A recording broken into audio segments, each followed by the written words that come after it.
Welcome to all my channel Ishan Study Adda. We have discussed in our last video about the definition of electrovalent bond, cation anions के बारे में हमने थोड़ा पढ़ा था। वो हमारी वीडियो कंप्लीट हो गई है। अब हम बात करेंगे नेक्स्ट पार्ट है, ये हमारा जो है इलेक्ट्रोवैलेंट बॉन्डिंग के बारे में है। इसमें हम इसकी एक्चुअल डेफिनेशन पढ़ेंगे जो केमिस्ट्री की लैंग्वेज में दी हुई है। इसमें डेफिनेशन क्या है? केमिकल कंपाउंड्स, जो कंपाउंड्स केमिकली फॉर्म हो, केमिकल कंपाउंड्स फॉर्म्ड किसके रिजल्ट से? Transfer of electrons. किसके ट्रांसफर से? इलेक्ट्रॉन्स के ट्रांसफर से। किससे? एक एटम एलिमेंट के दूसरे एटम में दूसरे एलिमेंट। इसको हम बोलेंगे आयनिक बॉन्ड। कौन सा बॉन्ड बोलेंगे? Ionic bond. तुम कहोगे सर अभी तो आप इलेक्ट्रोवैलेंट बॉन्डिंग बोल रहे थे, फिर आपने आयनिक बॉन्डिंग क्यों बोला? अभी समझाते हैं क्यों बोला। देखो दूसरी डेफिनेशन देखो, the loss or gain of electrons that an atom of an element loses or gains to form a electrovalent bond. Electrovalency क्या है? अब लॉस और गेन हो रहा है किसका? इलेक्ट्रॉन्स का, to form a electrovalent bond. Loss और गेन ऑफ कितने इलेक्ट्रॉन का लॉस हो रहा है, कितने इलेक्ट्रॉन गेन हो रहा है, मतलब ये बताएगा आपको नंबर ऑफ इलेक्ट्रॉन्स। किसमें किसकी बात होगी? नंबर ऑफ इलेक्ट्रॉन, मतलब कितने इलेक्ट्रॉन लॉस और गेन हो रहा है, गेन लूज और गेन हो रहे हैं एक एलिमेंट से, एक एटम के दूसरे एलिमेंट से दूसरे एटम के क्या बनाने के लिए? इलेक्ट्रोवैलेंट बॉन्ड बनाने के लिए। उसको हम इलेक्ट्रोवैलेंसी बोलेंगे। इतनी डेफिनेशन क्लियर है? ये डेफिनेशन आपको बताने के लिए बुक की है, ये बताने के लिए बताया था। अब ये बताते हैं आयनिक बॉन्ड का फॉर्मेशन कैसे होगा। आयनिक बॉन्ड का फॉर्मेशन कैसे होगा? देखो बताया था कैटाइन एक एनायन, सोडियम तुम्हारा न्यूट्रल एलिमेंट है, सोडियम तुम्हारा एक मेटल है, ठीक है। क्लोरीन तुम्हारा एक नॉन मेटल है, ठीक है। ये मेटल है और एक नॉन मेटल। अब हम कैटाइन बना देंगे इससे। सोडियम ने क्या किया? 281 कॉन्फ़िगरेशन था, एक इलेक्ट्रॉन लूज कर दिया, माइनस किया, ये क्या बन गया? Sodium plus. इसका कॉन्फ़िगरेशन हो गया 28, ये स्टेबल हो गया, ये स्टेबल बन गया। अब क्लोरीन को देखते हैं। क्लोरीन ने क्या किया? क्लोरीन एटम था 287, इसने क्या किया? एक इलेक्ट्रॉन गेन कर लिया यहाँ से। जैसे इसने एक इलेक्ट्रॉन गेन किया, ये क्या बन गया? क्लोरीन माइनस 288, ये भी बैलेंस हो गया। तो हमको एक एनाइन मिल गया, एक कैटाइन मिल गया, यानी एक मेटल मिल गया और एक नॉन मेटल मिल गया। तो हमें एक चीज क्या क्लियर हुई? देखो दोनों आयन है, ये भी आयन है और ये भी आयन है। ये पॉजिटिव आयन है, ये पॉजिटिव आयन है और ये नेगेटिव आयन है। डिफरेंस इतना है बस, ये नेगेटिव आयन है और ये पॉजिटिव आयन है। दैट मीन्स आयंस के एक्सचेंज से जो बॉन्ड बनेगा, दैट मीन्स ऐसा बॉन्ड, ये सोडियम प्लस और ये क्लोरीन माइनस है, इनके बीच में एक बॉन्ड बनेगा। वो स्ट्रक्चर के थ्रू हम बताएं कैसे बॉन्डिंग होगी इनके बीच में। तो इनके बीच में एक बॉन्ड बनेगा, इस बॉन्ड को हम बोलेंगे आयनिक बॉन्ड। इस बॉन्ड को क्या हम बोलेंगे? आयनिक बॉन्ड बोलेंगे। और ये किससे बना है? ये बॉन्ड बना है आयंस के ट्रांसफर से, यानी ट्रांसफर ऑफ इलेक्ट्रॉन्स। और इलेक्ट्रॉन्स के ट्रांसफर से क्या बनता है? या तो इलेक्ट्रॉन लॉस होगा या इलेक्ट्रॉन गेन होगा। इलेक्ट्रॉन का लॉस या गेन जो भी होगा उससे आयन का फॉर्मेशन होगा, चाहे वो पॉजिटिव आयन हो या फिर नेगेटिव आयन हो। और जब आयंस के ट्रांसफर से कोई बॉन्ड बने तो क्या करते हैं? इसको आयनिक बॉन्ड बोलेंगे। या फिर ये बोल सकते हैं आयंस के बीच में जो बॉन्ड है, bond formed between ions, ions के बीच में जो बॉन्ड बने उसको हम आयनिक बॉन्ड बोलेंगे। कौन सा बॉन्ड बोलेंगे? आयनिक बॉन्ड बोलेंगे। और इसी बॉन्ड को हम दूसरा नाम भी देते हैं, उसको हम क्या कहते हैं? इलेक्ट्रोवैलेंट बॉन्ड भी बोलते हैं इसको। इसको हम दूसरा नाम क्या कहते हैं? इलेक्ट्रोवैलेंट बॉन्ड भी बोलते हैं। अच्छा, इसका एक स्ट्रक्चर बताते हैं बना के।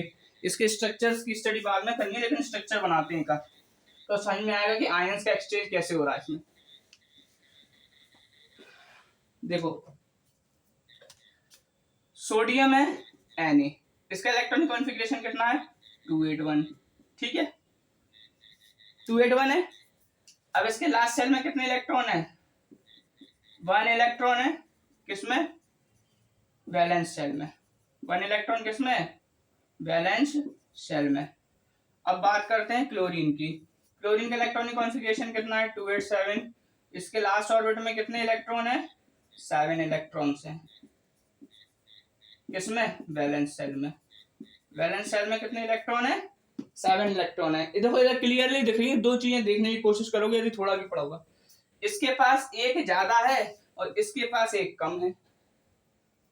तो यदि किसी के पास एक ज्यादा है कोई चीज और दूसरे के पास यदि कोई एक चीज कम है तो हम क्या कर देंगे ट्रांसफर कर देते हैं। मेरा कोई दोस्त है उसके मेरे पास एक्स्ट्रा एक टॉफी है और उसके पास 7 टॉफी है, लेकिन उसकी जैसे 8 हो जाएंगी उसका भी काम हो जाएगा मेरा भी काम हो जाएगा। तो मैं क्या करूंगा अपनी एक टॉफी उसको दे दूंगा। मेरी एक टॉफी किसको दे दूंगा इसको दे दूंगा, यानी मैं इसको ट्रांसफर कर दूंगा। यदि मैं इसको ट्रांसफर कर दूंगा तो ये भी स्टेबल हो जाएगा और मैं भी स्टेबल हो जाऊंगा।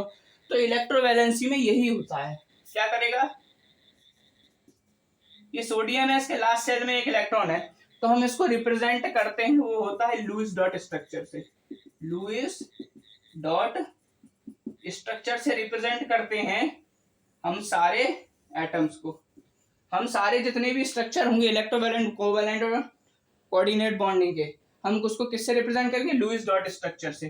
तो लुईस डॉट स्ट्रक्चर में क्या होता है हम लास्ट ऑर्बिट के इलेक्ट्रॉन से वैलेंसी को चेक करते हैं। कैसे सोडियम है, सोडियम के लास्ट ऑर्बिट में सिर्फ एक ही इलेक्ट्रॉन है तो हम इसको क्रॉस बना देंगे। आप इसमें दो साइन यूज कर सकते हैं, एक तो क्रॉस और दूसरा सर्कल। ठीक है, हमने तो एक के लिए एक एलिमेंट के लिए क्रॉस यूज करना, दूसरे एलिमेंट के लिए सर्कल यूज करना, तो इजीली ट्रांसफर दिखाई देगा उसमें। हमने क्या किया सोडियम पे लास्ट ऑर्बिट में एक इलेक्ट्रॉन था, क्लोरीन पे कितने इलेक्ट्रॉन है 7 इलेक्ट्रॉन है। तो देखो 1 2 3 4 5 6 और एक 7। अब बॉन्डिंग कैसे बनेगी, बॉन्डिंग ऐसे बनेगी सोडियम जो है अपना एक इलेक्ट्रॉन किसको दे रहा है क्लोरीन को। सोडियम अपना एक इलेक्ट्रॉन किसको दे रहा है सोडियम अपना एक इलेक्ट्रॉन दे रहा है क्लोरीन को। तो अभी ये कितना है ये है 281 और ये कितना है 287। देखो क्लियरली दिख रहा है। अब ये अपना एक इलेक्ट्रॉन ट्रांसफर कर रहा है। इसने जैसे ही अपना एक इलेक्ट्रॉन इसको ट्रांसफर किया ये किसमें चेंज हो गया, ये तुम्हारा चेंज हो गया सोडियम प्लस में और ये क्लोरीन किसमें हो गया 1 2 3 4 5 6 7 और 8 और ये माइनस हो गया। क्यों, देखो सोडियम ने तो दिया है तो सोडियम पे कोई इलेक्ट्रॉन कॉन्फ़िगरेशन दिखाने की जरूरत नहीं क्योंकि उस पे एक इलेक्ट्रॉन था उसने वो भी दे दिया, तो सोडियम पे इलेक्ट्रॉन साइन दिखाने की जरूरत नहीं है।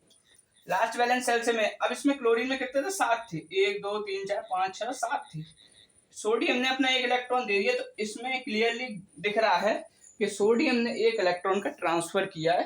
तो हम उसको ब्रैकेट में बंद करके एक इलेक्ट्रॉन का ट्रांसफर करके यहाँ माइनस साइन लगा देंगे। तब ये देखो सोडियम जब इनने एक्सचेंज कर लिया यानी इनने यहाँ क्या कर लिया, इनने यहाँ कर लिया ट्रांसफर ऑफ इलेक्ट्रॉन्स। इनने यहाँ क्या कर लिया transfer of electron.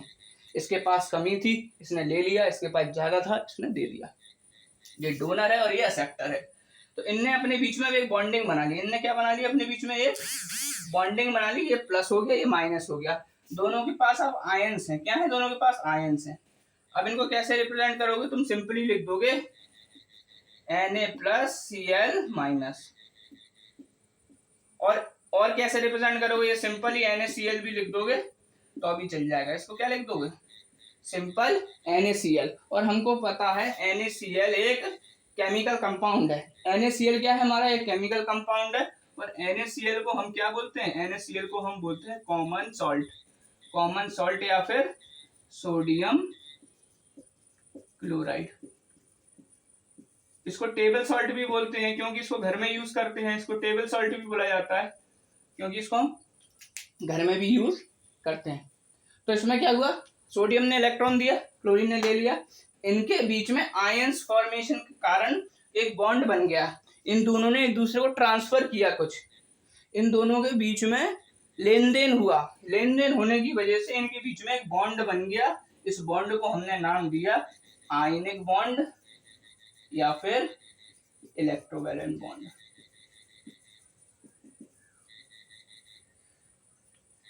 I hope आपको क्लियर होगा कि इलेक्ट्रोवैलेंट बॉन्डिंग कैसे होती है। हम इसके स्ट्रक्चर्स के बारे में और स्टडी करेंगे। हम सारे स्ट्रक्चरों के बारे में पढ़ेंगे, धीरे धीरे सबको एक एक करके बताएंगे। अब हम पढ़ते हैं इसके बारे में कंडीशंस की नीड क्या है, यानी कौन कौन सी कंडीशंस हैं जिनके चलते ये बन सकता है। ऐसी कौन कौन सी कंडीशंस हैं जिनके थ्रू इसको बनाया जा सकता है इलेक्ट्रोवैलेंट बॉन्ड को।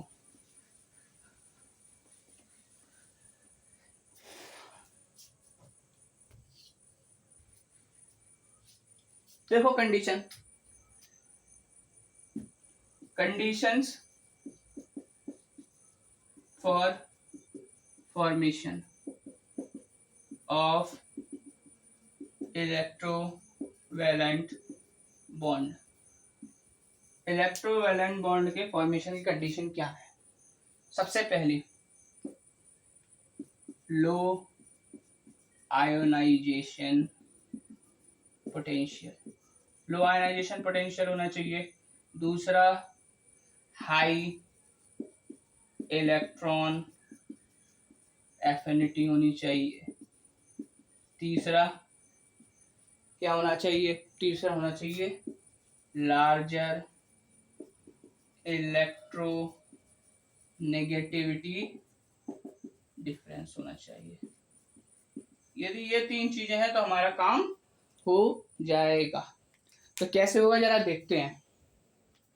देखो, लो आयनाइजेशन पोटेंशियल, आयनाइजेशन पोटेंशियल के बारे में हम लास्ट वीडियोस में डिस्कस कर चुके हैं, फिर भी बताते हैं। यदि आयनाइजेशन पोटेंशियल कम होता है, लूजिंग टेंडेंसी इंक्रीज हो जाती है। Losing tendency increases, losing tendency increases.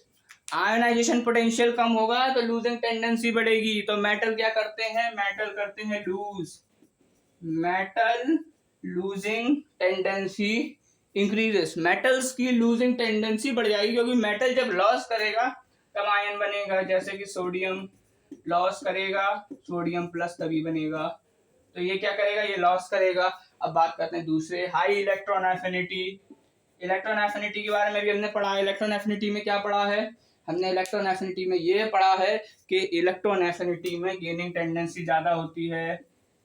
Gaining tendency increases, gaining tendency increases. Gaining tendency जब बढ़ जाएगी, गेनिंग टेंडेंसी जब बढ़ जाएगी तो गेन इजीली कर लेगा। दैट मींस नॉन मेटल्स, ये किसका केस हो गया? नॉन मेटल्स का केस हो गया।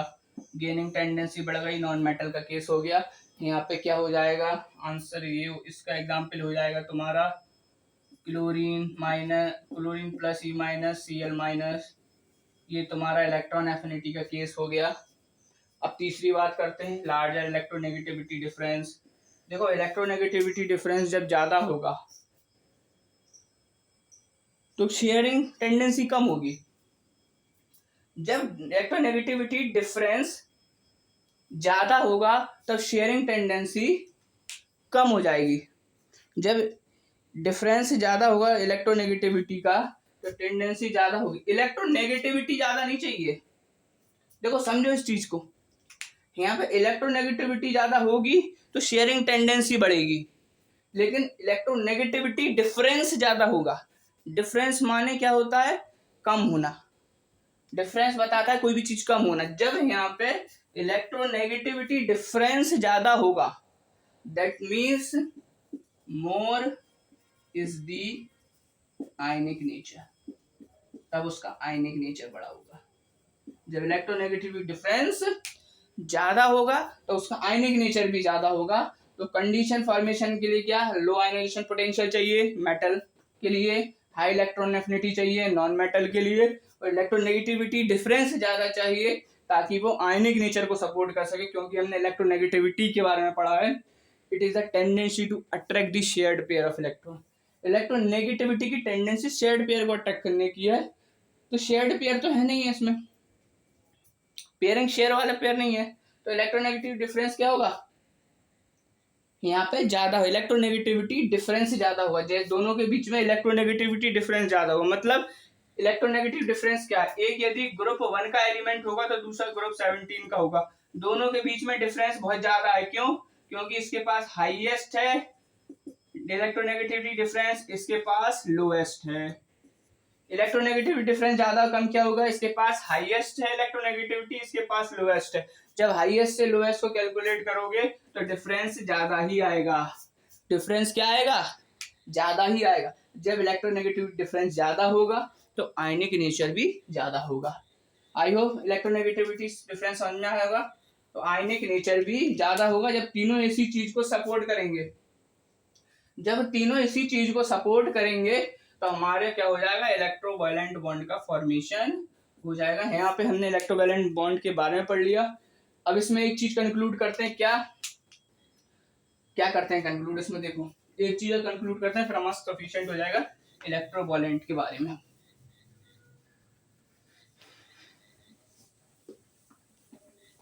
इसमें ये कंक्लूड होता है इलेक्ट्रोवैलेंट बॉन्ड किसके बीच का बॉन्ड है, metals and non metals. Electrovalent bond is the bond between metals and non metals के बीच का इलेक्ट्रोवैलेंट बॉन्ड है। ठीक है, ये इसकी डेफिनेशन हो क्लियरली कौन कौन से एलिमेंट है। तो NaCl तुम्हारा इलेक्ट्रोवैलेंट है, MgCl तुम्हारा इलेक्ट्रोवैलेंट है, और कौन कौन से इलेक्ट्रोवैलेंट हैं तुम्हारे, CaO इलेक्ट्रोवैलेंट एक्सेट्रा। ऐसे मतलब हमारे पास बहुत सारे एलिमेंट्स ऐसे हैं या कंपाउंड ऐसे हैं जो इलेक्ट्रोवैलेंसी के कारण फॉर्म होते हैं। हम इनके स्ट्रक्चर के बारे में पढ़ेंगे, वो पढ़ेंगे हम लुईस डॉस स्ट्रक्चर में आगे। अब हम इस इलेक्ट्रोवैलेंट बॉन्ड यहाँ खत्म करते हैं। इसके बारे में डिटेल इतनी ही थी। यदि आपको लगे कि इसमें कोई इन्फॉर्मेशन छूट गई है, इसमें और कुछ पढ़ना चाहिए, तो आप नीचे कमेंट बॉक्स में कमेंट करके बता सकते हैं, हम इसको और डिटेल में समझाने की कोशिश करेंगे। Thank you for this video. Now in the next lecture we discuss about the structures of electrovalent bond, और we discuss about the next type of bonding, that is covalent bonding. Whatever be the situation, I am going to do with that.